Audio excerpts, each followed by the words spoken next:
Rajaram Tripathi sir, चूंकि प्रधानमंत्री आज छत्तीसगढ़ के दौरे पर थे, जगदलपुर में उन्होंने बहुत सारी बातें भी कही और उसमें उन्होंने सीधे कहा कि कांग्रेस अब एक अलग रुख अपनाए हुए है। वो लोगों को जाति और धर्म के आधार पर बांटने का काम कर रही है। उन्होंने आज अपने बयान में साफ-साफ कहा कि जितनी आबादी उतना हक की बात कांग्रेस कर रही है, तो कहीं न कहीं वो उसको बांटने का काम कर रही है, जबकि प्रधानमंत्री यानी सरकार यानी भारतीय जनता पार्टी ये सारी को अगर देख लिया जाए, उनका ये मानना है कि जो सबसे बड़ा जो जाति है, वो है जो आबादी है वो है गरीब और वो गरीब को बढ़ाने का काम कर रहे हैं।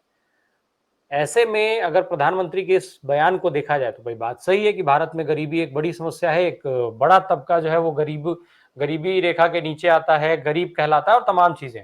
तो उस लिहाज से जाति जनगणना फिर जो उस आधार पर जाति की जरूरत ही नहीं है भारत में। इस हिसाब से तो प्रधानमंत्री की बात को सही माना जाना चाहिए। चूंकि छत्तीसगढ़ में विधानसभा के चुनाव होने हैं, वहां पर कांग्रेस की सरकार है। क्या इम्पैक्ट रहेगा इसका जो नीतीश कुमार ने जो जातीय जनगणना के आंकड़े जारी किए और प्रधानमंत्री के आज के इस बयान पर भी एक टिप्पणी। राजाराम सर, सर अनम्यूट करें। धन्यवाद राम प्रकाश जी। आज प्रधानमंत्री जी बस्तर दौरे पर हैं। अभी अभी उनकी बैठक खत्म हुई है कुछ देर पहले, और उन्होंने मुख्य रूप से जो कहा कि 26,000 करोड़ की हम घोषणा करते हैं, और यहाँ NMDC national mineral development corporation जो सरकारी प्रक्रम है, जो 9 रत्नों में से एक है, उसका एक बहुत बड़ा लोहे का कारखाना लगा है। हाल में ही वो शुरू हुआ है और उसका जिक्र उन्होंने किया और कहा इससे बस्तर की उन्नति होगी। लेकिन बस्तर वासियों को डर ये है कि इसे भी अंबानी अडानी को न बेच देंगे। लगातार आंदोलनरत हैं कि आप इसे बेचिएगा नहीं। तो बस्तर वाले तो चाह रहे थे उनसे मुंह से सुनना कि कम से कम वो बोल दें, गारंटी दें कि भाई कम से कम ये नहीं बिकेगा, क्योंकि बिक गया तो निश्चित रूप से फिर रोजगार बाहर के लोगों को ही मिलेगा और सारी जितनी मतलब बड़ा कारखाना है 25,000 30,000 करोड़ का, वो सारा फायदा जो है जो बड़ी कंपनियां हैं उठाएंगी। स्थानीय लोगों को मलाई तो छोड़िए, छाछ भी नहीं मिलेगा। दूसरी चीज ये है कि वो रेलवे के उद्घाटन पे आए थे और विडंबना देखिए कि जो जगदलपुर या बस्तर है आज भी रेलवे से आजादी के 77 साल बाद भी कटा हुआ है।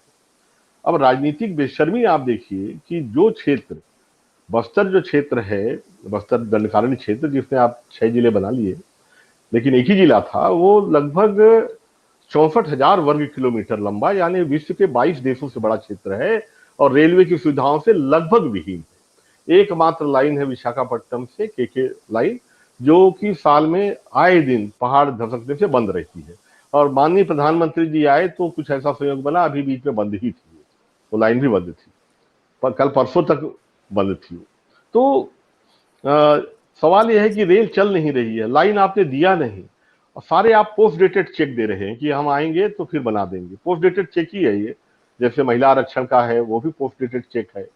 और प्रधानमंत्री जी 4 बार आए, सोचिए आप बस्तर, पहली बार ऐसा हुआ है कि बस्तर जैसे क्षेत्र में प्रधानमंत्री 4 बार आ रहे हैं।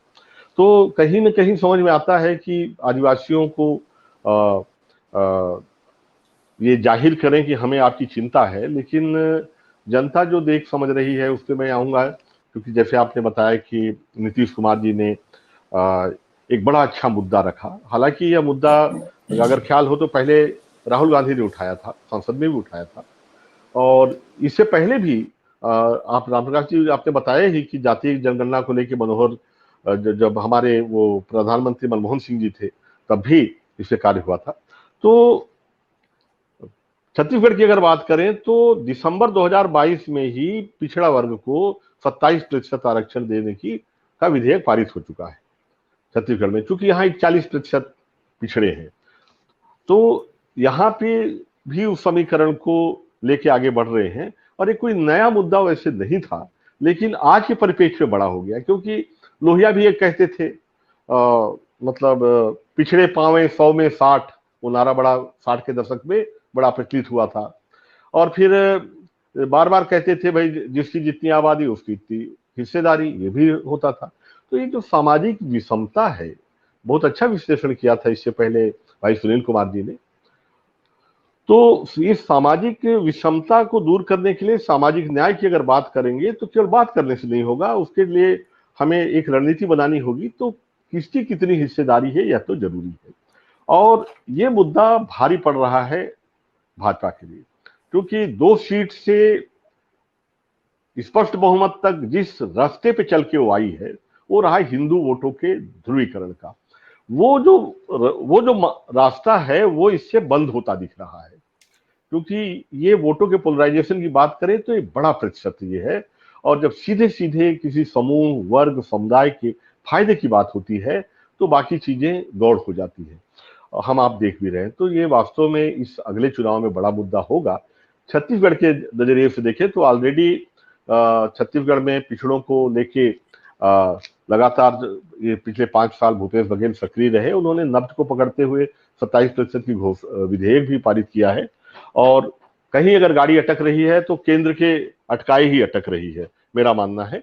और यही कारण है कि प्रधानमंत्री जी अभी मुझे ख्याल आता है 10 दिन के अंदर 2 दौरे उनके लग गए हैं छत्तीसगढ़ में, पिछले 10 दिनों में ही, और लगातार दौरे कर रहे हैं। तो कहीं न कहीं जो पैर के नीचे से जमीन खिसकने के जो हालात हैं वो नजर में आ रहे हैं। और जो आप कह रहे थे भाई, प्रोफेसर साहब जो कह रहे थे, मैं इससे सहमत हूं कि कांग्रेस इसमें लीड ही लेते आ रही है। और रामप्रकाश जी, आपका कहना सही है कि नीतीश जी का इससे कद बढ़ा है, और कुछ ऐसा बिहार का योग है कि आप चाहे देख लीजिए, मंगल पांडे से लेके जेपी का आंदोलन से लेके सारे जो प्रमुख आंदोलन होते हैं या कुछ नई शुरुआत होती है, प्रायः बिहार से होती है, बिहार की धरती से। और ये जो आपका मंडल 3 आया है, मेरा मानना है ये वास्तव में हमारे देश की राजनीति को बहुत अलग तरह से प्रभावित करने वाला है। इसके मेरिट और डिमेरिट दोनों होंगे, और अब ये एक ऐसी दोधारी तलवार है जिसे चाहे कांग्रेस हो, भाजपा तो अभी इसे हाथ में पकड़ने की स्थिति में नहीं है, लेकिन इंडिया और कांग्रेस जो भी चलाएंगे इसे बहुत संभाल के चलाएं, क्योंकि दोधारी तलवार सामने वाले को तो काटती है, लेकिन खुद के लिए भी उसमें खतरे कम नहीं होते। राजाराम सर, भटकाहट जो है वो लोग उस चीज को समझ रहे हैं कि किस तरीके से भाजपा भटका रही है, क्योंकि प्रधानमंत्री जी का जिक्र अभी फिर रामायण सर ने कर दिया। तो अब प्रधानमंत्री का दौरा आज का बस्तर का था, जो आपने भी पहले बताया। आदिवासियों को लेकर के उन्होंने खूब सारी बातें कही। उन्होंने ये भी कहा कि बहुत लंबा वक्त उनका आदिवासियों के बीच में बीता है, साथ में कांग्रेस से 5 गुना ज्यादा जो है वो बजट भाजपा की सरकार आदिवासियों को हितों के लिए देती है। इसके अलावा उन्होंने राष्ट्रपति द्रौपदी मुर्मू का भी जिक्र किया। उन्होंने कहा कि भाई पहला आदिवासी राष्ट्रपति देने का श्रेय भी भाजपा को जाता है। सर, निश्चित तौर पर आदिवासियों के लिए जिस तरीके से प्रधानमंत्री आज गिनवा रहे थे, भाजपा बहुत सारे काम कर रही है, बड़ा श्रेय है। इसको लेकर के क्या सीन छत्तीसगढ़ के चुनाव में बनेगा? फिर क्योंकि छत्तीसगढ़ का विधानसभा चुनाव अगर इन मुद्दों से इफेक्टेड होगा तो निश्चित तौर पर लोकसभा का चुनाव भी इफेक्टेड होगा। ऐसे में एक तो टिप्पणी उस पर, दूसरी चीजें, एक जानकारी और आई थी कि आपके यहाँ बहुत सारी चीजें हुई बस्तर में आज, जो आदिवासी समुदाय के लोग जहां पर बाहुलता में है वहां पर भी शायद तमाम तरीके की कुछ घेराबंदी और ऐसी खबरें भी आई थी जिसमें शायद आपका फार्म भी शामिल था। तो एक छोटी टिप्पणी उस पर भी कि क्या क्या रहा है प्रधानमंत्री का ये दौरा, और क्यों इस तरीके की घेराबंदी करने की जरूरत पड़ गई? भाई रामप्रकाश जी, प्रधानमंत्री जी का दौरा का क्या मतलब निहितार्थ था, यह बड़ा समझना बड़ा जटिल है, क्योंकि वास्तव में कोई बड़ी योजना यहाँ पूरी नहीं हुई है, या कोई नई रेलवे लाइन या कोई नया ट्रेन किसी का उद्घाटन कर रहे हो, ऐसा कुछ हुआ नहीं है। और जो एनएमडीसी का लोहे का एक कारखाना है जिसकी बात कर रहे हैं, तो काफी समय पहले ही तैयार हो गया है। और उन्होंने कहा कि भाई हम रेल की सौगातें देंगे, और जो कह रहे हैं वो रेल लाइन अभी बनी ही नहीं है। अभी भी बस्तर जो है मुख्य रूप से अपनी राजधानी रायपुर से भी नहीं जुड़ा हुआ है, यह इतना बड़ा क्षेत्र है। तो माननीय प्रधानमंत्री जी के आने का कुछ समझ भी नहीं आया। दूसरा क्या है कि गश्त के नाम पे जो सीआरपीएफ वगैरह जो केंद्रीय रक्षा बल हैं, वो उनकी जो जिस तरह से घेराबंदियां हैं वो दर्शाती हैं, खैर सुरक्षा के लिए उचित भी है, प्रधानमंत्री जी की सुरक्षा के लिए गश्त और घेरेबंदी समझ में भी आता है, लेकिन कई जगह जिस तरह से खबरें आ रही हैं वो पब्लिक को डराने वाली है। बड़ी चीज ये है कि आप एक तरफ तो खदान अधिनियम में संशोधन कर दिए अभी कुछ ही दिन पहले, दूसरी तरफ जल जंगल जमीन को लेके जो वन अधिनियम बड़ा महत्वपूर्ण है, बड़ा संवेदनशील है, उस अधिनियम में भी आपने संशोधन कर दिया। अब निजी क्षेत्र को ये जमीनों को देना बड़ा सहज हो गया और ये आपाधापी में विधेयक पास हो गए, पता भी नहीं चला और कोई सवाल पूछने वाला है नहीं। सोशल मीडिया पे आप जैसे जनपक्षधर पक्षधारता के लोग हैं, बाकी मेन जिसे मेन कहते थे अब उसे मैं मेन नहीं कहता हूं, इलेक्ट्रॉनिक मीडिया पे ये सवाल ही गायब हैं कि आदिवासियों से जुड़े, जल जंगल जमीन से जुड़े कौन कौन से नए कानून बन गए और उसका क्या नुकसान होगा। तो ये बड़ा मुद्दा है। मेरा मानना है कि जैसे मैंने थोड़ी देर पहले भी कहा कि वन रैंक वन पेंशन एक बड़ा मुद्दा है, उससे सैनिक आंदोलित हैं। ओल्ड स्कीम पेंशन को लेके जिस तरह से राजधानी में जो लोग आए, उन लोगों की जनभावना और उस भीड़ को देखते हुए जो भाजपा है उसके होश उड़े हुए हैं। और इसके अलावा किसान जिस तरह से उनसे नाराज हैं, भाई 750 से ज्यादा किसान हमारे प्रधानमंत्री जी की देहरी दिल्ली पर बैठ के उन्होंने अपनी जान दे दी, लेकिन मजाल है कि संसद में कोई एक आंसू तक बहाएं। बड़े संवेदनशील हैं हमारे नेता, बावजूद इसके तो ना कभी क्षमा मांगी। तो ये बड़ी चीजें हैं जिसके कारण उन्हें लग रहा है कि इस बार ये जो कमंडल वाला मुद्दा जो आप कह रहे हैं वो चलने वाला नहीं है। कमंडल इनका खाली दिख रहा है, बल्कि उल्टा दिख रहा है मुझे। कमंडल पलट गया है। तो अब केवल और केवल इनके पास एक यही रास्ता है कि केवल नरेंद्र मोदी, ब्रांड नरेंद्र मोदी के बूते शायद निकल जाएं।